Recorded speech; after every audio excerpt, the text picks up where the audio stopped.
আমার নাম শেফালি মাহাতো, আমার বাবার নাম আদালত মাহাতো। বুঝতে তুমি শিখো তখন থেকে কেমন হবে দেখে আসছো তোমরা ক ভাই ক বোন বাবা নাচ করে কিছু মানে অর্থ উপার্জন করতে পারি।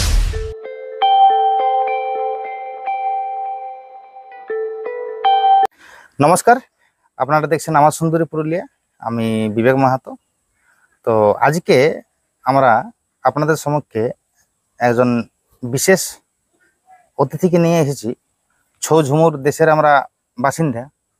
তো সেই ছৌ ঝুমুরের একজন বিখ্যাত একজন কলাকার ছিলেন আমাদের স্বর্গীয় আদালত মাহাতো। তো উনার জীবনে নিয়ে আজকে আমাদের এই ভিডিও। উনার জীবনে অর্থাৎ উনার সমস্ত তথ্য আপনাদের সম্মুখে তুলে ধরা। তো আমার পাশে যারা আছেন ওনাদের পরিচিত আমি না দিয়ে ওনাদের মুখ থেকে শুনে নিই। তো ইনি হচ্ছেন আমার একজন কাকু, ইনি হচ্ছেন আমার একজন কাকিমা। তো ওনাদের এই যে ব্যক্তিগত কিছু পরিচয় আছে, তো ওনার সেই ব্যক্তিগত পরিচয় আমরা জানবো। আমার নাম শেফালি মাহাতো, আমার বাবার নাম আদালত মাহাতো। আপনারা শুনলেন যে উনি বললেন যে ওনার পিতার নাম আমাদের আদালত মাহাতো। তো আদালত মাহাতো মানে সেই আদালত মাহাতো যার কৃতিত্বই আমাদের ছৌটা অনেকটা নির্ভর করে আছে, বা তিনি একজন এমনই একটা ব্যক্তিত্বের মানুষ ছিলেন যে আমাদের ছৌ জগৎকে একটা বিশেষভাবে তিনি উপহার দিয়েছিলেন। এবং সেই কৃতিত্বকে আমরা আঁকড়ে নিয়ে এখনো আমরা ছৌ জগতে বিভিন্নভাবে প্রদর্শিত দেখছি। বিভিন্ন দল, গাদা গাদা দল আছেন যারা হয়তো স্বর্গীয় আদালত মাহাতোর কাছে শিক্ষা নিয়ে টিমটা গঠন করেছেন, এবং ওনার যে আদর্শ, ওনার যে নৃত্য কৌশল সে সমস্ত সেভাবে অনুকরণ করে এখনো চলছেন। তো ওনার পরিচয়টা জানলাম। এবারে আমাদের পাশে আছে আরেকজন ব্যক্তি, আপনার নাম? ভৃগুরাম মাহাতো। ইনি হলেন আমাদের স্বর্গীয় ছৌশিল্পী আদালত মাহাতোর জামাই। তো আচ্ছা, তো আমরা আপনাদের কাছে বিশেষ কিছু মানে যতটা খেয়াল আছে মানে সেই তখন তো আমি আসলে আমার কাকিমা সেদিনে আপনি দিয়ে বলতে একটু অন্যরকম লাগছে, আমি তুমি দিয়ে বলছি। তো কাকিমা, যে প্রথম তোমার যখন জন্ম তখন থেকে যেসব মানে তোমার জিনিসগুলো খেয়াল আছে, মানে ওই তোমার বাবার সম্পর্কে যেসব তথ্যগুলো খেয়াল আছে সেগুলো আমরা আজকে আমাদের জনগণের সামনে তুলে ধরতে বলবো। তো যখন তোমার মানে জন্ম হয়, তারপর থেকে যখন তোমার মানে বুঝতে তুমি শিখো তখন থেকে কেমন হবে দেখে আসছো? আমার জন্ম থেকে আমার বুদ্ধি পর্যন্ত বাবাকে আমি নাচের প্রতি চিনি পাইছি। নাচেই মানে শুধু মানে বাড়ির কাজ ফাজ কিছু করতে? বাড়ির কাজ সমস্ত করেও নাচ করতে। মানে বাড়ির কাজ সমস্ত কিছু করে মানে যতদিন নাচের সিজন ততদিন নাচ করতে। আচ্ছা আচ্ছা। আর যখন মানে এমনি বাকি সিজনে যখন নাচ নেই তখন এমনি ঘর ছাওয়া ছাইড থেকে মানে হাল মানে গরুর যেমন চাষের হাল খিলাখিলি সমস্ত কিছু কাজ করতো। আর ওই বাকি ফাঁকা টাইমে নাচ শিখাতে মানে প্রচন্ড জায়গায় যেমন ডাকাতে।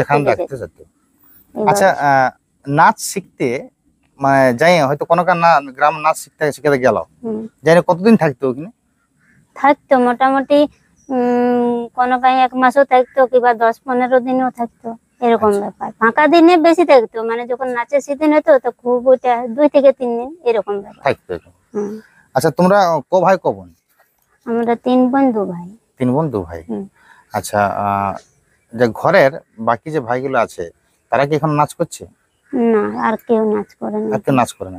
মানে তখন যখন তোমার বাবা ছিলেন নাচ করতেন তখন কি তোমাদের ভাইরা নাচ ফাচ করতো না? না, আমার বাবাই বলছো যে তোরা এখন পড়াশোনা আমি যতদূর পড়াতে পারবো আচ্ছা পড়াবো, তারপরে যখন পড়াশোনা করে তো কিছু নাই তখন বলছে আমার কাজ তো আছেই, বলছে আমি তখন তোমাদেরকে শিখিয়ে দেব।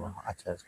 মানে আপনারা দেখলেন যে একটা শিল্পীর মানে চিন্তা ভাবনাটা কতটা উচ্চ মানের, যে যারা ঘরে আছে তারা তো নাচ পাস তো বলছে আমি তো শিখাবই, ঠিক আছে, কিন্তু বলছে আগে পড়াশোনাটা কর, পড়াশোনার সাথে সাথে আর নাচটা করে যাবে। কিন্তু হয়তো দুর্ভাগ্যবশত সেই পড়াশোনাটাই হইলো বা পরবর্তীকালে যে নাচ শেখার যে সেটা হয়তো আর হয়ে উঠলো না, নাকি? না, বাবাই বলছে আমি তো ভাবি নাই যে আমি এত জলদি মরে যাবো। বলছে যদি আমি কিছুটা কাজ পাচ্ছি তাইলে বলছে হয়তো ওই তাদের পড়ার মাধ্যমে মাঝে মাঝে হয়তো তোমাদের শিখান দিচ্ছে 2 ভাইকে। তো সেটা তার বুঝতে পারে না। কত বছর বয়সে মারা গেছেন? বাবা হ্যাঁ। বাবার বয়সটা আমার মনে নেই কি। হ্যাঁ মোটামুটি ওই 50 হতো কি 50-এর কমে হতো? না, ওইরকম না হলেও তার কিছু কম হতো। কম হতো, আচ্ছা আচ্ছা। মোটামুটি মানে আমরা ধরছি যে 50 বছর বয়সের আগে তিনি মারা গেছেন। তো যদিও মানে পারফেক্টটা খেয়াল পড়ছে না, না আমি ওটা পারফেক্ট মনে যেটা নাই বটে আছে। সেটা কারণ অবশ্য। আমার ভাইয়ের ছিল ছোট ভাইটা, বড় ভাইটা ছিল 17 বছর আচ্ছা আচ্ছা। আর ছোটটা ছিল 16 বছর আর আচ্ছা, আমার আচ্ছা। ছিল 18 প্লাস হয়েছিল। 18 প্লাস হয়েছিল। এরকম। আচ্ছা আচ্ছা আচ্ছা। তাহলে আমি আরো কিছু জানবো, তার আগে ওনার যে জামাই আছেন ওনাকে একটু কিছু বলার জন্য অনুরোধ জানাচ্ছি যে এই যে আপনি যে আপনি বলছি তুমি বলছি, এই যে তুমি আমাদের বিরাট বড় মাপের ওস্তাদ, শিল্পী একজন ওস্তাদ আলাদার মাহাতো একজন জামাই, কেমন লাগে এটা শুনতে? ভালো লাগে, খুবই ভালো লাগে। ভালো লাগে না? হ্যাঁ। যে অনেক গর্ববোধ হয়ে যায় আমি হ্যাঁ, একটা এত বড় ছৌ শিল্পী, মানে হ্যাঁ, আদালত মাহাতো মানে আমরা জানি যে এক কথা জানি যে মানে সে সবথেকে টপ লেভেলের ছৌ শিল্পী। হ্যাঁ, ওনার যে চাল চলন বা নাচার যে ঢং, হ্যাঁ, সেটা অনেকেই কপি করে এখনো মানে শিখে, কপি করে বলে ভুল হচ্ছে, অনেকেই শিখে এখনো মানে ভালো ভালো শিল্পী হয়ে গেছে। যেমন আমরা অনেক ভালো ভালো বড় বড় উচ্চমানের শিল্পীটাকে দেখি, তারা হয়তো এই ওনার শিক্ষাকে কাজে লাগাই এখন বাড়ি চলেছেন। তো আমি কাকিমাকে জিজ্ঞেস করবো যে আমার বাবা অর্থাৎ আমাদের স্বর্গীয় আদালত মাহাতন বিশিষ্ট ছৌ শিল্পী, তো উনি কোন দলে নাচ করতেন, মানে দলটা কোনটা ছিল? রাসুসাইস। আমরা সবাই জানি বিখ্যাত দল রাসুসাইস প্রতিষ্ঠিত বালিগাড়া কিষান ছৌ নৃত্য পার্টি। তো শুধুমাত্র ওই দলেই নাচ করতে? ওই দলেই নাচ করতো। আর প্রথম থেকে শেষ পর্যন্ত ওই দলেই নাচ করতে? হ্যাঁ, যাও শিখেছে হ্যাঁ, ওই দলেই নাচ করতো। ওই দলেই নাচ করতে। আচ্ছা, তাহলে তোমার বাবার শিক্ষাটা কার মাধ্যমে হয়েছে সেটা কি জানো?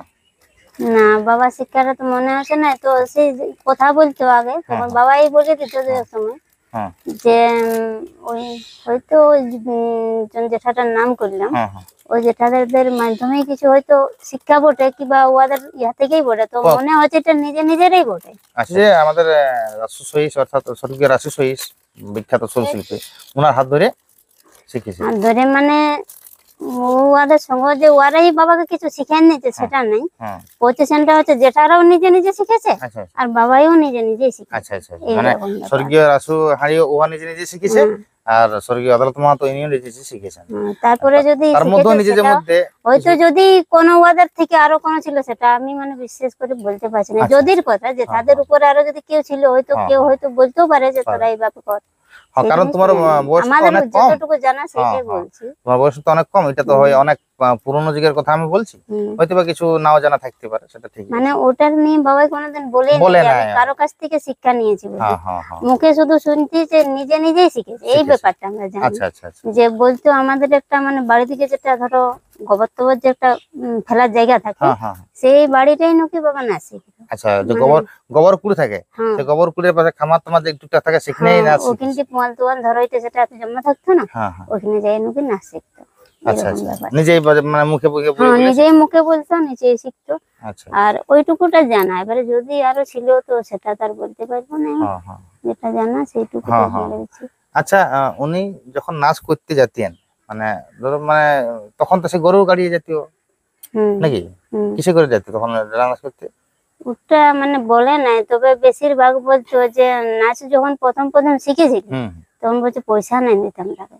পয়সা দিত না, তখন নিজের ইন্টারেস্টে নাচতে যেত? ইন্টারেস্ট মানে নিয়ে যেত, পয়সা দিত না নাচাই নিয়ে। কিবা কোনো সেরকম পার্টি হইতো, ওদের কোনো কিছু করার মন থাকতো, বলছে নাচতে সামনাতি, সে আগাতে ঠ্যাং ঢুকাই বাজে ফেলাই দিত, এরকম পজিশনে শিখেছি। আচ্ছা আচ্ছা আচ্ছা। মানে মানে অনেক বাধা দিত নাচার মধ্যে থেকে, মানে সেটা কোথায় কোথায় মানে আমরা দুই সময় বলে বাবা কি করে নাচ শিখেছে, তোমাকে দাদু কি নাচ শিখেন দিয়েছে? বলছে না বেটা, বলছে নাচ শিখি, বলছে দাদুই নাই শিখেন দেয়, বলছে আমরা শিখেছি এরকম ভাবে, আমাদের একটা গোবর কুড়ছিল বলছে ওখানে, তো বলছে নাচতে যাই পয়সা না দিত, বলছে এরকম এরকম ব্যাপার করতো, ঠ্যাং বলছে হাঁটু বলছে ঠ্যাংটা ছাড়া আন যেত, বলছে নাচতে। বলি কেন বাবা? বলছে আমার দু একটা লোক বদমাইশ থাকতো হয় না, এভাবে তখন বলছে ফেলাই নিতে বলছে। আমরা দেখেছি তোমাদের পাশের গায়ে সোনাইজুড়ি নামে একটা গ্রাম আছে, সেখানে সোনা হতো তো, মানে আগে সবই আসর গেলে এখন যেমন বাসের বেড়া হতো, বাসের বেড়া নাই গোল করে মানুষজন বসতো আর সে তারপর নাচ হতো ছোট জায়গার মধ্যে, ওই নাচের মধ্যে কেউ হয়তো ওকে পা দিয়ে লেঙ্গান দিত, ইয়া করে দিত, মানে বিভিন্ন সমস্যার সম্মুখীন হয়ে সে নাচটা শিখেছিল বিভিন্ন সমস্যার মধ্যে দিয়ে। তখন তোমাদের পরিবারের অবস্থা কেমন ছিল? মানে তখন পরিবারের অবস্থা মানে চাষবাসে ভরসা। চাষের উপর, মানে চাষও সেরকম নাই যে চাষটা ধান অর্জন করে বিকে যাবে, হ্যাঁ হ্যাঁ হ্যাঁ। সেরকম নাই, মানে বছর দিন খাবার মতন কিছু জায়গা ছিল। আচ্ছা আচ্ছা, বসন্তী খাওয়ার মতো কিছু জায়গা ছিল। হ্যাঁ, আর তার উপর মাথার উপর আমার ঠাকুরমা মানে মারা গেছিল, পিসি দুটা ছোট ছোট ছিল, হুম হুম মানে একদম ছোটই ছিল। তো বাবাই ওদেরকেও ঘরে সামলাইতো, হুম হুম। আবার নাচতেও যাচ্ছে, আচ্ছা আচ্ছা। এইরকম ব্যাপার ছিল। ছোট ছিল ওরা, অনেক ছোট ছিল সে তখন। আচ্ছা মানে তোমার মানে তুমি তো একটা অনেক বড় মাপের শিল্পীর মেয়ে, তো তোমার কি মনে হচ্ছে যে বাবা নাচ করে কিছু মানে অর্থ উপার্জন করতে পারিছে কিছু? না, এত বড় একটা শিল্পী তো। না কিছু দেও নাই। আর বাবাই বলছে আমার মনে কোনোদিন লোভ নাই বেটা, লোভ নাই, মানে আমি লোভ করিব নাই, আমাকে ঠাকুরের যা দিবে আমি সেটা নিয়ে থাকবে। ভাগবো। আচ্ছা আচ্ছা ওই জন্য বলছে আমি লোভে জেগে যাবো না, যেদিন আমাকে ঠাকুরের দিবে সেদিন আপনিই দিবে। আচ্ছা আচ্ছা আচ্ছা। এই জন্য মানে বাবার কোনো উপার্জন নেই, যা যা মানে নাচে হিসাবে পাইতো হ্যাঁ হ্যাঁ, ওইটাই ওটাই সন্তুষ্ট থাকতো। প্রথম প্রথম দিক তো পয়সা পাইতো না, তারপরে পরে পরে যখন নাচ হতে শুরু হইলে ভালোভাবে তখন হয়তো পয়সা যেমন হয়তো আসরে যেরকম যেমন হিসাবে ভাগ পাইতো তেমন দিত। সেরকম। আগে মানে প্রথম পয়সা দিতে মানে মানে নাচতে দিত, ওই কমিটি পয়সা দিত না, না, এরকম হয়তো পয়সা মানে পয়সা পাইতে তখন কোনো ইহা ছিল না, সিস্টেম ছিল না। ভালো আচ্ছা। নাচ হলো তো বলছে ভালো নাচিস নি পয়সা দেবো না, ভালো নাচ না, এরকম হ্যাঁ ওরকম এরকম বলতো, ব্যাপার ভালো ছিল। নাচিস না পয়সা দেবো না। হুম। আচ্ছা আচ্ছা আচ্ছা, আপনারা শুনলেন এরকম দিন পেরিয়ে গেছে আমাদের ছৌ নাচের ইতিহাসে। এই জন্যই কাকিমার কাছে আমাদের মানে আশা যে এক সময় যখন আমরা বলছি তখন মানে কাইনতো আর বলতো, বলতে এরকম বলছে কষ্ট করেছিলি বলে আছে জায়গাটা দাঁড়াতে। দাঁড়াতে পারিস। কিন্তু আমি যেটা মনে করি যে এখন যদি থাকতেন উনি, তো এখন যে সময়টা দেখতে পাতেন, এই সময়টা দেখার মানে অতি প্রয়োজনীয় ছিল। যে অত কষ্ট করেছে সে লোকটা, এই সময়কার দেখলে মানে সত্যিকার মানে একটা অন্যরকম একটা অনুভূতি হতো। কি মানে এখন যদি উনি থাকতেন, মানে এত সুন্দর একটা পরিবেশ এখন হয় ছৌ নাচটা নিয়ে, যে চারধারা ছৌ নাচ হচ্ছে, এখন উনার নাম চারধারা মাইকে ডাকছে, মানে প্রায় টিমে গাদা গাদা টিম আছে যে উনার শিক্ষা করে উনি শিক্ষা দিয়ে চালাচ্ছেন।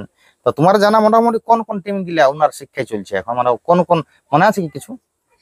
আছে, অনেকেই আছে, যেমন যেমন সনাত মাহাতো, হুম আর বুড়া বাজার ফতেপুরের বটে, কাকুটাদের নামটা মনে নেই। আচ্ছা তো ওই কাকু যথেষ্ট সাহায্য করছে। আচ্ছা, মানে ওখানে উনি নাচ শিখাতে গেছেন না, মানে উনি সাহায্য করেছেন। ওই কাকুটাকে শিখাইছে, হ্যাঁ। আর মানে আরো অন্য অন্য গাঁয়ের অনেক অনেক গাঁয়ে শিখাইছে, মানে অতটা গাঁয়ের নাম বলা যাচ্ছে না, তো বিশেষ করে আমাদের মনে আছে সনাত মাহাতো আর এই বড়া বাজার ফতেপুর। আচ্ছা আচ্ছা, এই দুটো মনে আছে। তো এই দুটো টিম অবশ্যই আরো আরো অনেক অনেক টিম অনেকেই আছে, মানে আমরা আমাদের দেখি তো, নামটা মনে হচ্ছে না। আমরা দেখি তো অনেকের সেই গাড়ি পোস্টারে লেখা থাকে। যখন নাচ শিখাতে যাই তখন প্রত্যেকটা গাঁয়ের তো গার্জেন যেত, মানে বাড়ি থেকে নিয়ে যেত। হ্যাঁ। সেই তখন জানতি, কারণ এবারে অনেকদিন হয়ে গেছে তো ওগুলো আর মনে নেই। হ্যাঁ। মানে ধরে 5-6 বছরের বেশি হয়ে গেছে। ওগুলা আর আমরা ঘাঁটতে জানি, ঘাঁটলে খারাপ লাগা, ওই জন্য আমরা আর ওগুলো না, আজকে আমি বিশেষ করে এই কারণে ভিডিওটা আমার করতে আসে যে আমি দেখেছি অনেক জায়গায়, মানে অনেক ছৌ শিল্পী নিয়ে অনেক জায়গায় লেখা আছে, অনেক জায়গায় ভিডিও আছে, অনেক কিছুই আছে, কিন্তু আমি খুব কম জায়গায় তোমার বাবার নিয়ে আমি লেখা বা কোনো ভিডিও খুব কম জায়গায় পাইছি। তাহলে আমাদের পাবলিক অবশ্যই জানা দরকার আছে যে ওনার এখন মানে ওনার জীবনে কিছু কিছু বেস্ট ঘটনা, কিছু কিছু মানে ভালো সময় গেলে কেমন ভাবে পার হইতো বা খারাপ সময় কেমন ভাবে পার করেছেন তিনি, সেগুলো জানার। তো তোমার বাবা নাচ করতে কোথায় কোথায় গেছে, মানে আমাদের বাইরে মনে আছে কিছু? বাইরে বহুত দূর গেছে। কোথায় কোথায় গেছে মোটামুটি তাও? মানে কলকাতা থেকে, ওই কলকাতার ওই ধারে, মানে ওই ধার জায়গা গুলো ছাড়াই গেছে। আর মানে এবারে একটা জিনিস শুধাইছিলি আমাকে, আমরা শুধাতি বাবাকে, বলি বাবা তুমি প্লেনে চাপিছিলে? বলছি হ্যাঁ বেটা চাপিয়েছিলি। বলি চাপিয়েছিলে? বলছি কি করতে না? বলছি আমি নাচ শিখাতে গেছিলি। এবারে জায়গাটার নামটা আমরা শুধাইনি, এরকম। তবে দূর দূর দূর জায়গা গুলো গেছিল, অনেক দূরেই গেছিল। মানে যারা শিষ্য আছেন তারা কি এখন আসা যাওয়া করে? না, আর কেউ যায়নি। আর কেউ জানে? মানে উনি মারা যাওয়া মানে জগৎ থেকে অসুখটা থেকেই অনেক অনেক করে সবাই ছেড়ে দিয়েছে। অসুখটার সময় থেকে? হ্যাঁ, সে তখন থেকেই সবাই ছেড়ে দিয়েছে। মানে কারো যখনটুকু কিছু মনে হতো হয়তো তারা যেত না, তো সেই তখন থেকেই ছেড়ে দিয়েছে। আচ্ছা, ওনার অসুখটা কি অসুখ হয়েছিল? অসুখটা তো আমরা বুঝতে পারিনি, মানে মানে অনেকদিন আগে থেকেই বলতো। আমরা যখন 8-9-এ মানে 9-10-এ পড়ছি তখন থেকেই বলতো যে আমার মানে পাঞ্জাবাতে যেটা পায়খানা হয়, তখন কিছুদিন পরে একদিন হঠাৎ করে বলছে এমনি এমনি ব্যাপার। তখন আমি থাকতি মাসি ঘরে থাকতি, আমার দিদির বড় দিদির একা বিয়ে হয়েছিল, আমার মায়ের তো দিদিরও নাই হয়েছিল। হুম তখন বলছে এরকম ব্যাপার, তখন একদিন বাবা নিজে যেয়ে ছবি করে এলো। হুম। তখন ছবি বলছে কিছু লয়, বলছে কিছু লয়। না কিছু লয়, মানে ছবি মোটামুটি 5-6 বার করেছি, 6-7 বারের মধ্যে একবার ধরা পড়েছে, মানে এটা বহুত দিন পরে ধরা পড়েছে। ধরা পড়ে ছবি- কি ধরা পড়লো? ধরা পড়লো তখন বলছে এটা লিভার ক্যান্সার বটে। ক্যান্সার হয়ে গেছে। হ্যাঁ, আচ্ছা আচ্ছা। এরকম ব্যাপার। তারপর সেই ট্রিটমেন্টটা যখন চলছিল তখন বা এই যে ছবি শিল্পী গুলা বিভিন্ন শিষ্য ছিল তারা কি কেউ সাহায্য করেছিল শিল্পীবাবু? না, কে তার কে সাহায্য মানে কিভাবে ট্রিটমেন্ট করতে তোমরা? আমাদের ঘরে আমাদের যতটুকু ছিল, হ্যাঁ মানে মানে আগে তো মানে বাবা যদি 100 টাকা পাইতো, হ্যাঁ তো 50 টাকা একটা গাঁয়ে একটা যেমন পোস্ট অফিস থাকে, হ্যাঁ হ্যাঁ হ্যাঁ ওইটা জমা করতে। জমা করতে। আর মানে এমনি যদি আরো কোনো বাড়তি ঘর ঘর সংসার চালান যেটুকু বাড়ছে বাঁচতে হ্যাঁ ওইটাও লেগেই জমা দিত। জমা দিতে হ্যাঁ আর এমনি কিছু নাই। হ্যাঁ, ওইটা যতদিন চললো, আর কিছু কিছু ধান টান ছিল, মানে আমরা তো বেশি খাতি নি তখন, সে কম কম খাওয়া হইতো, হ্যাঁ হ্যাঁ ওইটা দিয়ে। আর আমার মসি, মানে মসিটা টুকু আদার দিত। তো সব থেকে বেশি হেল্প করেছিল লাগামের মনোজ দাদা। মনোজ দা হুম, কোথাকার? লাগাম মুড়ি। মুড়ি হুম, মুড়ি মনোজ বাবু। হুম। তো কোন ছৌ শিল্পী বাজার আগে শিখাইছেন না, তারা? বাবার অসুখের সময় থেকে আর কেউ কোনো দেয়নি, আর মানে ইয়া করেনি। মানে এত এত শিষ্য কিন্তু তেমন তারা কেউ পাশে আসে হয়তো দাঁড়ান নেই। ভালো সময় ছিল তখন হয়তো ওনার কাছ থেকে অনেক কিছু শিখেছে, ওনাকে অনেক ইয়ে করেছে, কিন্তু যখন উনি অসুস্থ ছিলেন তখন তারা পাশে কেউ দাঁড়াননি। আচ্ছা তখন সে যে- কেউই ছিল না, তখন ওই দাদাই ছিল।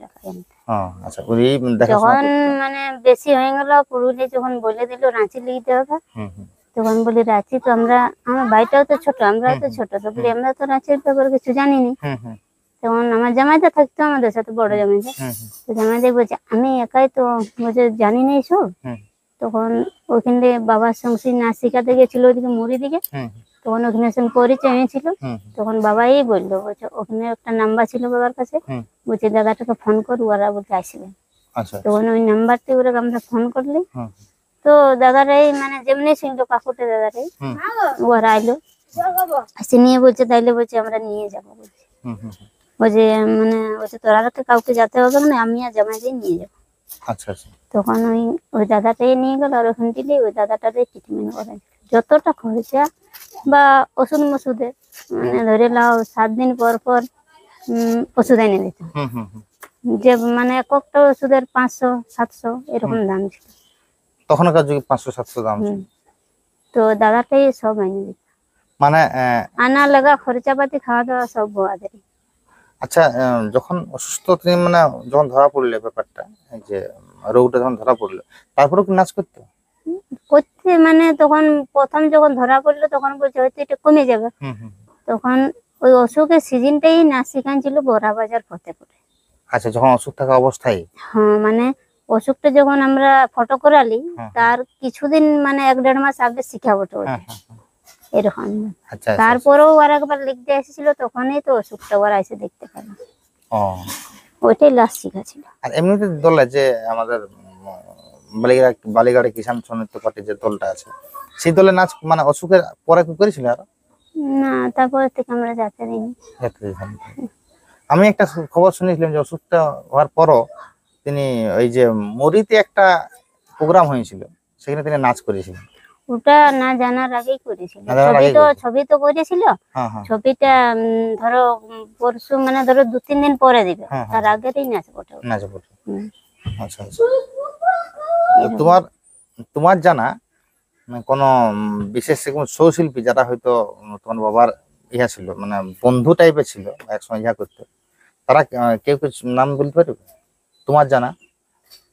সেরকম তো অনেকেরই নাম করতো, তো কাকে বেশি বলে দেবো। কাকে বেশি নেই মানে তোমার জানা কত দু একজনের নাম বলো যে সেরকম হয়তো ওনার বিশেষ ভাবে বন্ধুত্ব ছিল নাচের জন্য। না, আমি তো বিশেষ করে জানতে যে নিজেদের পার্টিই ছিল। নিজেদের পার্টিতে সবচেয়ে ভালো বন্ধুত্ব ছিল। আচ্ছা আর তোমাদের গ্রামে তো অনেক বড় আরো শিল্পী আর একজন মহান শিল্পী ছিলেন ধনঞ্জয় মাহাতো। হুম। হ্যাঁ ওনার সঙ্গে কেমন সম্পর্ক ছিল? কাকুর সঙ্গে ভালো ছিল, ভালো সম্পর্ক ছিল, খুব ভালো। দারুণ সম্পর্ক ছিল। আচ্ছা নাচ মানে দুটো পার্টি আলাদা আলাদা, হুম। তো মানে প্রথম থেকে কি দুটো পার্টি আলাদা ছিল না? প্রথম থেকেই। প্রথম থেকে দুটো পার্টি আলাদা আলাদা পার্টি হয়েছিল নাকি? হুম। এইদিকে ধুন্ধা মাহাতো অর্থাৎ ধনঞ্জয় মাহাতো, হুম। আর এদিকে বালিগাড়ি কিষান সন্নিহিত পার্টি অর্থাৎ রাসু সহিস। হুম। তো যখন টিমটা মানে তুমি যখন তোমার বুদ্ধি হয় তখন থেকে তুমি তোমার বাবাকে নাচ করতে দিয়েছো? আচ্ছা আচ্ছা। কোনোদিনই কি মানে তোমাদের কোনোদিন মনে হয়েছিল যে না আমরা নাচ শিখবো? তখন তো কোনো মহিলা নাচ করতো না কেউ, আর তোমার বাবার আবেগে দেখে বা বাবার দেখে কোনোদিন কি মনে হয়েছিল কোনোদিন যে আমরা নাচ টুডু শিখতে ইচ্ছা প্রকাশ হয়েছিল? না, আমাদের তো এটা হয়েছিল না। এই তো আর বাবাই আমার ভাইলাকেও কোনোদিন বলেছিল না যে এত জলদি নাচ শিখাবো। কারণ তবে বাবার মানে যখন নাচের প্রতি অতটাই ছিল না, তো আমি একটা খেলাধুলা করছি, তো ওইটার প্রতি বাধা দিত না কোনোদিন বাধা দিত না? যতদূর খেলতে যেতে যাবো। তোমার খেলতে? আমি ফুটবল খেলতে। আচ্ছা আচ্ছা, ফুটবল খেলতে তখন মানে স্কুলের নাকি? স্কুলের না, আমাদের গ্রামেরই একটা এরকম টিম ছিল। আচ্ছা, তখন মানে টিমে ফুটবল খেলতে কোনোদিন বাধা দিত না? মানে আমি জিজ্ঞাসা করলি, বলি বাবা আমি খেলতে যাবো? বলছো হ্যাঁ যাবে না, কিন্তু খেলাধুলায় কি আছে, বলছি খেলতে চলে যাবে। বাহ, তুমি মহিলা ফুটবল টিমে তুমি খেলেছো? আচ্ছা আচ্ছা, বাহ। তো এত বড় মাপের একজন ছৌ শিল্পী ছিলেন, তো উনার নিয়ে যখন কেউ জানতে আসে বা অন্য জিজ্ঞাসা করে কেমন অনুভব, কেমন মনে লাগে, মনে হয় এখন? ভালোই তো লাগে, কিন্তু বাবা যাওয়ার পর থেকে, বাবা যখন অসুখ থেকে সবাই ধরে নাও মানে কেউ আর আসতেও নাই কোনো নেই, তখন থেকে আমাদের মনটা ছিটে গেছে, কারোর সাথে কোনো কথাই বলবো না আমরা এটাই। আচ্ছা আচ্ছা। আর যখন তুমি দেখলে যে আমার বাবা সারা জীবন ছৌ নাচ নিয়ে পড়ে থাকলো, কিন্তু যখন ওর খারাপ সময় এলো তখন তেমন ভাবে কাউকে পাশে পালে নাই, সেজন্য মানে ওই ইয়াটার উপরে মনটা ছিঁড়িয়ে শিল্পিত্বটা উপরে নাকি? তো হয়তো বা সেই তখন তো সেই মানে কোনো ফোন টোন বা কোনো মিডিয়ার যুগ ছিল না, কিছু ছিল না। হয়তো বা মানে আমাদের এখন যেমন হয়েছে, এখন যেমন কারো হয়তো কোনো অসুখ বা শরীর খারাপ হলে পাশাপাশি আমরা যেমন কিছুদিন আগে একটা ছৌ নাচের পার্টির গাড়ি পাল্টি হয়েছিল রাসবিহারী কুমারে, আমরা জানলাম, তখন হয়তো আমরা সবাই কিছু কিছু যতটা সম্ভব সাধ্য মতো আমরা কালেকশন করে দিয়ে আসি। তাছাড়াও অনেকে হয়তো তোমার বাবার রোগের খবরটা অনেকেই জানতো নাই, বাইরের যারা হয়তো শিল্পী ছিলেন ওইয়া জানতেন, সেই বিষয়ে হয়তো পাশে দাঁড়াতে পারে না। আবার অনেকেই আছে যারা হয়তো সবকিছু জানেও পাশে আছে দাঁড়ায়। এইগুলা হচ্ছে তোমাদের মানে সত্যিকার, এটা যখন সত্যি মানে খারাপ লাগে, যখন একটা আমার ভালো সময় থাকে তখন আমার পাশে দাঁড়াবার, পাশে থাকা অনেক লোক, আর যখন আমরা খারাপ সময় আছে তখন সত্যিকারের মানে বেশি লোককে আমরা পাশে পাইনি। তাহলে এটা হচ্ছে আমাদের মানে যুগের একটা ধর্ম বা যুগের নিয়ম। তো এটা আমি মানে কল্পনা করেছিলি না যে আমাদের মানে রোগ তো হতেই পারে, রোগটা তো কোনো ইহা নাই, বা এমন ধরনের রোগ বা মানুষের জন্ম মৃত্যু এটা তো আমাদের হাতের বাইরে, কিন্তু তাও তো যতদিন পর্যন্ত আমাদের থাকা যায় যে সবাইকে নিয়ে সবাই একসাথে ভালোভাবে থাকে, ভালো সময় পাশে থাকে, খারাপ সময় পাশে থাকে, চলা যায়। যে এমনও হয় যে আমরা হয়তো টাকা দিয়ে সামর্থ্য মানে আমাদের না থাকলেও পাশে এসে দাঁড়া বা পাশে এসে ইয়া করা, এটা একটা ব্যাপার হয়। তো আমার একটু খারাপ লাগিল ব্যাপারটা শুনে যে ভালো সময় অনেক শিল্পী পাশে ছিলেন। বাবা যখন খাটে শুয়ে থাকতো তখন মনে মনে ভাবতো, আর মানে কাউকে কিছু বলতো না, কাঁদতো শুধু কাঁদতো? আচ্ছা আচ্ছা। তখন হয়তো মানে বেশিরভাগ আমি আমার বাড়ি থাকছি, তখন আমি শুধাতে বলি বাবা কাঁদছি না কোন, তখন বলছে কাঁদি নেই বেটা, বলছে আপনি কাঁদেন। আমি বলছি কেন?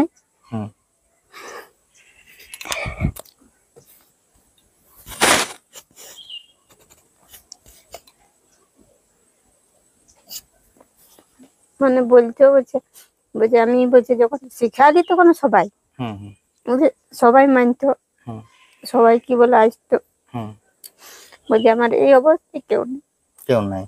মানে কথাটা বলতে বলতে হয়তো আমাদের ওনার কাছে চোখে জল চলে এলো সত্যিকারে। সেই সময়টা মানে যখন তিনি ওইরকম অবস্থা ছিলেন, সেই সময়ের কথাটা হয়তো মনে পড়ে গেল। এই জন্য এনারা মানে ওই এই জগৎটাকেই মানে মনে করতে চাইছেন নাই যে যাতে এই দুঃখটাকে ওনারা আবার যদি ঘুরে রিপিট করে নিয়ে আসেন, হয়তো ওনাদের আবার দুঃখ হবে, কষ্ট হবে। তাহলে সেই জন্য মানে সেই সময়টা আপনারা বুঝতেই পারছেন যে কেমন সময় পার করে এসেছে, কেমন সময় চলে আসছে। যদি মানে সুস্থভাবে সবাই থাকিয়ে পাশে থাকিয়ে ইহা করে ঠিকঠাক ভাবে হইতো, তাহলে যাই হোক একটু হলে দুঃখটা একটু কম হতো। এখন মানে এমন কিছু নাই যে কেউ মানে না পয়সা দিত না, সঙ্গে থাকতো, এমনি তো দেখা করতে। এটা একটা মানে সত্যিকার আমাদের মানে বলি না আমরা যে কোনো রোগীকে দেখতে যাবো, কি রোগী দেখতে যাবো, রোগীকে দেখতে যাবো মানে তো এইলো যে ওর আমি রোগটাকে আমি সারান দিতে পারবো, কিন্তু ওর সঙ্গে যাই ওর পাশে দাঁড়ানো, সঙ্গে থাকা, এটা মনোবল বাড়া, এটা একটা সত্যিকার একটা দরকার আছে। মানে একাই কাঁদতো। একাই কিন্তু আমি এতজনকে শিখালি আর এতজনের টিমে আমি টিম করলি, আমি যতদিন ভালো ছিলি সবাই মানতো, সবাই আসতো। হ্যাঁ যখন বলছে আমার অসুখটা হলো, বলছে পয়সা নেই, খাবার নেই দিতে, আমার মুখ চলতে একটু কেউ আসলো না। সত্যিকার একটা খারাপই লাগে যে আমরা তো কদিন এসেছি, কদিন থাকবো, কদিন সবাই এত কিছু করার, মানে অসুখটা মরার 1-1.5 সপ্তাহ আগে একটা নাচ ছিল, মানে নামনগরে আমাদের পাশে, সেটা ওই শিখান ছিল বড়াবাজার ফতেপুরে, ওদেরই নাচ ছিল। তখন রাত ঠিক 12টা বাজে সে নাচ শুরু হয়েছে। আমরা সবাই নিগাই আছি, বাবার একটা চালা ছিল, চালাতে হয়েছে। তো দেখছি উঠতেও পারতো না সেই মানুষটা, উঠে ঠেঙা ঠুকে ঠুকে একটা জামা পরে দিল, জামা পরে প্যান্ট পরছে দেখছি। তখন আমি বলছি, বাবা তুই জামা পরছো? বলছে হেই, বলছে আমি নাচ শিখাচ্ছি, তারা নাচতে গেছে, আমি দেখতে যাবো না, এরকম ব্যাপার। আমি বলছি তুমি কি করে জানলে এটা ওদেরই বটে? তখন বলছে হ্যাঁ, বলছে ওদের বাজনাটাই আমি বুঝে যাচ্ছি, বাজনাটাই শুনি, বলছে আমি বাজনাটাই বুঝে যাচ্ছি যে এটা ওদের নাচ বটে। বলছে ওরাই বটে, আমি যাবো এইটুকু বলছে। তো আমরা বলছি এত রাইতে কি করে যাবে বাবা, সকাল হোক আর নিয়ে যাবো বলি, কাউকে নিয়ে লেখা করাবো। তখন না কোনো মতে তো বুঝছে নি।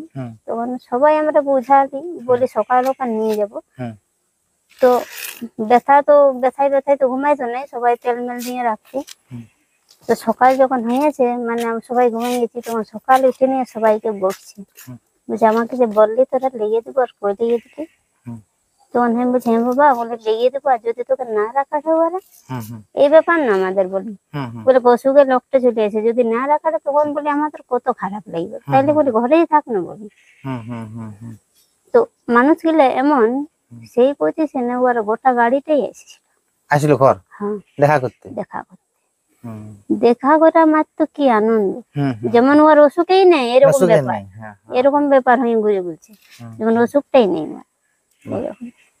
এইটাই তো আমাদের শিল্পীদের, এইটুকুটাই আছে, এই আনন্দ ফুর্তি আমোদ প্রমোদ, এইটুকুটাই আছে, কিচ্ছু নাই। এখন আমি মানে লিখিত আকারে গ্যারান্টি দিয়ে বলতে পারি, আমাদের মানভূম জগৎ যতটা শিল্পী আছে, বিশেষ করে ছৌ শিল্পী যারা আছে, কারোই ওই আর্থিক অবস্থা সচল নাই যে এই যে কোন টিমে শুনি যে আজকে 180টা প্রোগ্রাম করলো, 170টা প্রোগ্রাম করলো, কিন্তু কোন শিল্পী যে নাচ করে বিরাট বড় একটা উন্নতি, বিরাট কিছু ব্যাপার, এই লাখ লাখ টাকা আবার ব্যাংক মানে ব্যাংকে জমা হলো, কারোই হয়নি।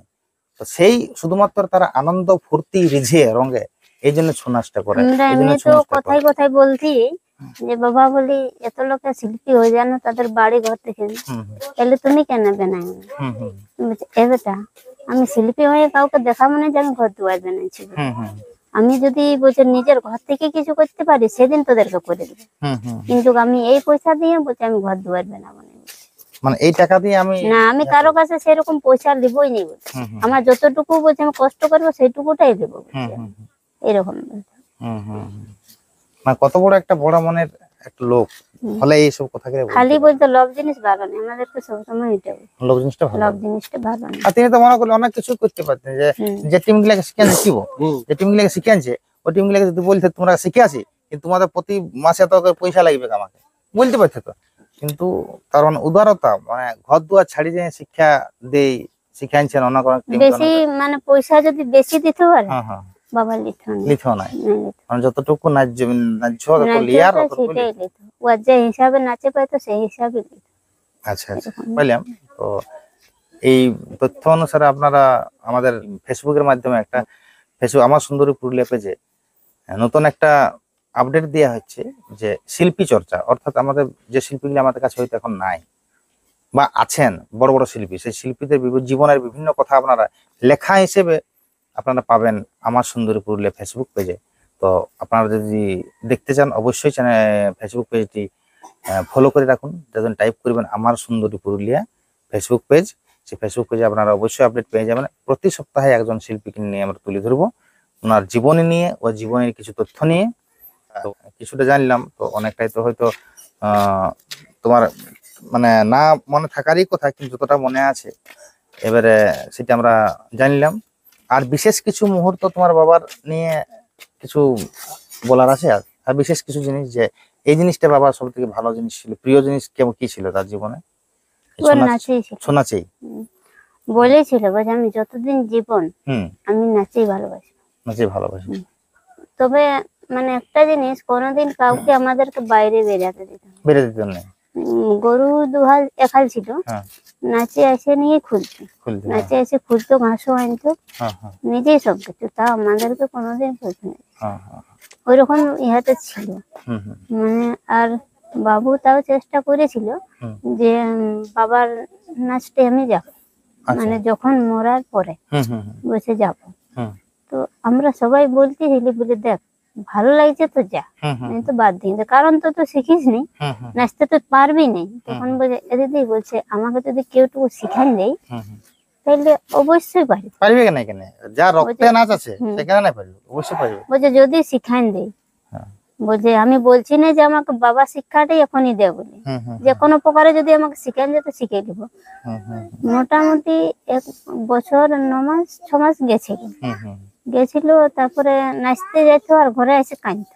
হুম হুম তখন মায়ে সুজা যে কেন কাঁদছি রে, হুম। তখন বলছে মাই গো আমি না নাচতে ঢুকি আর আমার কান্না চলে আসে। হুম হুম তো বলছে কেন? বলছে হ্যাঁ মরাতে পড়লেই মানে বাবাকে মনে পড়ে, হুম এরকম ব্যাপার। হুম বলছে আসরটার গেটটা তো যাবো, হুম যে খালি বাবাকেই দেখতে পাই, হুম হুম মনে হচ্ছে বাবাই আমাকে আগে আগে নিয়ে যাচ্ছে, হুম হুম এরকম ব্যাপার। হুম তো কিছুদিন যাওয়ার পরে দেখছে, তারপরে কিছুদিন পরে বলছে আমি যাবো না। তো আমি বলছি কেন যাবি না ভাই, হুম তোকে কেউ কিছু বলেছে? হুম বলছে কিছু বলে না, হুম। আমি যাবো না, কারণ বলছে আসল হচ্ছে আমাকে শিখাই দেওয়ার লোক। সেখান দিয়ে লোক নেই। মানে ভাবিছিল যে বাবা থাকলে যে বাবা হয়তো শিখান দিত, হুম। সেভাবে হয়তো সেরকম ভাবে শিখার লোক পাই নাই। শিখা মানে বলছে কেউ কিছু বলেও দিছে না। হুম হুম হুম। আচ্ছা আচ্ছা আচ্ছা। মানে নাচতে যাচ্ছি। যাবি যা শিখ, যদি হ্যাঁ। নিজের মনে যেমন পারবি। তাহলে হ্যাঁ। ওকে যদি প্রথম থেকেই যদি টুকুকে হেল্প করতো তাহলে মানে হয়তো ও অনেকটাই আগাতে পারে। আবার থাকতে হবে। দেখছি কেউই নেই কিছু বলছে, তখন মানে নিজের হচ্ছে বলছে আর যখন আচ্ছা আচ্ছা। ওই জন্য গেল না। কারণ খারাপ লেগেছিল, মানে আমাদের দিদি দুটার তো বিয়া দিয়েছিল, হ্যাঁ আর আমি আর আমার ভাই দুটাই ছিল। হ্যাঁ হ্যাঁ তো মরে যাওয়ার পজিশনে মানে যতদিন মানে অসুখ হলো ছিলই, হুম হুম তো তখন আমরা ওই অভাবটা নাই বুঝতে পারছি। হুম হুম হয়তো যাওয়ার কিছুদিন পর থেকে এরকম, ধর আমাকে 11-এ ভর্তি করলো, হুম ভর্তি করার পরেই তো মরেছে। হুম আর আমার ভাইও মানে ইয়া করেছিল, মাধ্যমিক দিয়েছিল, হুম হুম। আর ছোটটা 10-এ পড়তেছিল। কেন পড়েছিল? তখন বাবা যখন মরে গেল তখন মানে এমন দিন গেছে যে আমরা তো শুধু মার খাই। ও, তখন তাহলে ইনকাম সংসার চালাতে কে? কেউই নেই, কেমন? পয়সা কোথায় পাবে? হুম মানে ঘরে যেমন থাকতো, কোনোদিন যদি হয়তো তো ভালোই, হুম। এই থাকতো তো, বা জামাইদার তো 2টা সংসার নেই। হ্যাঁ মানে ও যেটা মানে বাজার করতো, হুম হুম ঘরে আপ দিত আমরা খাপ দিত। হুম হুম তো এইবারে ওই জামাইদাকে তুমি কি রোজে কি বলতে পারবে হুম। জামাইদার কাহিনী দেবো বলে? হয়তো 5 থেকে 6 দিন গেল, বাকি হুম। দিনটা আমরা সেইভাবেই থাকতে হয়তো হুম হুম ওইরকম ব্যাপার। তখন এমন মানে পৌষ পরবের সিজন বটে, হুম হুম তো আমাদের সেরকম কাপড়ও ছিল না 3টা। হুম হুম তখন আমার ছোট ভাইটা কাঁদছে, হুম তখন আমি বলছি কাঁদছে কেন রে? হুম। তো আমি বলছি, সবাই পুইয়া কাপড় দিছে দিদি, আমরা কতদিনের কাপড়। তখন আমার বড় ভাইটি বলছে হ্যাঁ তোকে আমি কাপড় কিনে দিব, পরস্পর পায়রা বলছে, হুম হুম তোকে আমি কাপড় কিনে দিব। তখন আমি বলছি তুমি কথা কইছো, বলছি তুই তো পড়তে যাস না। হুম হুম বলি তাইলে যদি পড়া ছাড়িস তাহলে পড়া যাবে, হুম আর কাজ করলে কাজে যাবে। হুম। তখন বলছে না দিদি, বলছে কিছুদিন কাজ করবো কিছুদিন স্কুল যাবো। হুম হুম তো ওইরকম করে করে 11-এর 2টা টেস্ট পরীক্ষা দিয়েছিল। হুম হুম তারপরে দেখছে মানে সেরকম বহুত খারাপই চলছে, জামাইদাকে কিছু বলতো না, মন যেত রেজে রেজে হুম হুম। যেতে বলে। তো ও নিজের মনে অনেকেই এনে দিত। নিজে মনে আনে দিত। হুম। ও জামাইদের কোথাকার? সোনাঝুরি। সোনাঝুরি। আচ্ছা আচ্ছা আচ্ছা। মানে হয়তো ও অনেক সময়ই সাহায্য করেছে, সাহায্য মানে করেছে। বহুতেই, হুম মানে হুম। বাবা মানে মরে গার্জেন হিসেবে তখন পাশে হ্যাঁ, পাশে দাঁড়িয়েছে। অনেকটাই করেছে। হুম হুম। জামাইদের কি নাম? মথুর মাহাতো। মথুর মাহাতো। মানে ওটা বড় জামাইদের নাকি? হুম। তো 3 বোন তো? আমরা 3 আরেক বোন কোথায় আছে? আরেকটা আছে রাঙ্গালি রাঙ্গালি। মুরাদপুর দিকে আর কি নাম তোমার দিদিটার?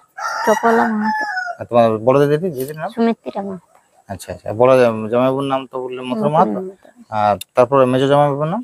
রাজীব মাহাতো। রাজীব মাহাতো। আচ্ছা আচ্ছা আচ্ছা। তো ওই আমাদের যেটা সাহায্য করেছে হ্যাঁ, হয়তো আমরা কোনোদিনই বলতে পারি মানে বাবা মরে যাওয়ার পরে আমাদের যে সাহায্যটা করেছে। হুম। এখন কি করে ভাই? এখন কাজ করে রঙের কাজ রঙের কাজ করে। কোথায় করে ঘরে? পুরুলি। পুরুলিয়াতে। হুম। আচ্ছা, বিয়েতে হয়? হ্যাঁ একটা বাচ্চা আছে বাচ্চা আছে 2 ভাইয়েরই? না ছোটটা দিন এখন বড়টারই দিয়েছি বড়টাই হয়েছে। আচ্ছা আচ্ছা। এখন আর মানে এখন যে সময়টা ফিরেছে এখন সেটা আর ওয়াদান নাই হুম। মানে এখন ছনাসটা ওই পরিবারটা থেকে একদম মানে ছাড়াই বেরিয়ে হয়ে গেছে। হুম। শেষে হয়ে গেছে। আমাদের ওইটার ধারণা নেই এখন। হ্যাঁ। মানে আমরা ভাবলি কি যে এই জিনিসটার জন্য বাবার জীবনটাই গেল হুম। তারটুকু গণমানুষে মানে ভালো নেই ভালো। ওই জন্য আর আমরা একটু বিশ্বাস করি হুম। আমার মনটা খারাপ লাগে। কাকাও পাশে আছে তো।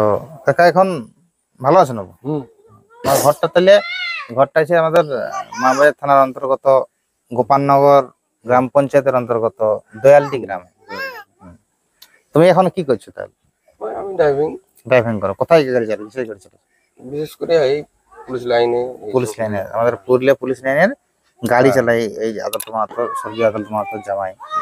এবং জামাইয়ের আমাদের বাড়িটা হচ্ছে দয়ালটি গ্রামে। ইনি ছোট জামাই নাকি? হ্যাঁ। এবং আমাদের আপনারা শুনলেন স্বর্গীয় আদালত মাহাতোর জীবনের সেই একটা করুণ কাহিনী। তো আমরা ভিডিওটা আর বেশি লম্বা করছি না, এখানে পর্যন্ত আমরা এখানে ভিডিওটা শেষ করছি। এবং আরো পরবর্তী ভিডিও আমরা নিয়ে আসছি আরো কোনো শিল্পীর কাহিনী নিয়ে, শিল্পীর সাক্ষাৎকার নিয়ে। আপনারা অবশ্যই সঙ্গে থাকুন, দেখতে থাকুন আমার সুন্দর পুরুলিয়া। নমস্কার।